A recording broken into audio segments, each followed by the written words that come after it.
দেখুন, বাড়ির দরজা খুলেই যদি দেখো ড্রয়িং রুমে এক গডজিলা চুপচাপ বসে আছে, এরকম পরিস্থিতিতে পড়লে কি করা উচিত চলুন জেনে নেওয়া যাক। আসলে এটা গডজিলা না, এটা ইগুয়ানা। দেখতে ভয়ঙ্কর লাগলেও স্বভাবে কিন্তু বেশ শান্ত আর মানুষ ঘেঁষা হতে পারে। অনেক সময় ছোটবেলা থেকে মানুষে মানুষে বড় হলে এরা মালিককে চিনে ফেলে।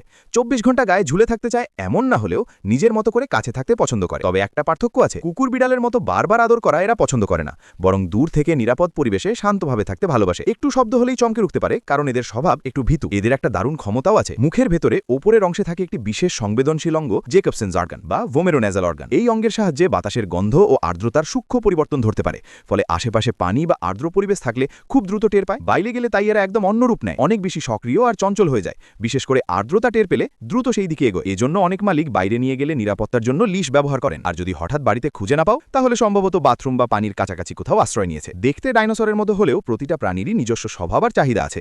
আর এমন অদ্ভুত কিন্তু সত্যি তথ্য জানতে চাইলে চ্যানেলটি সাবস্ক্রাইব করে রাখুন।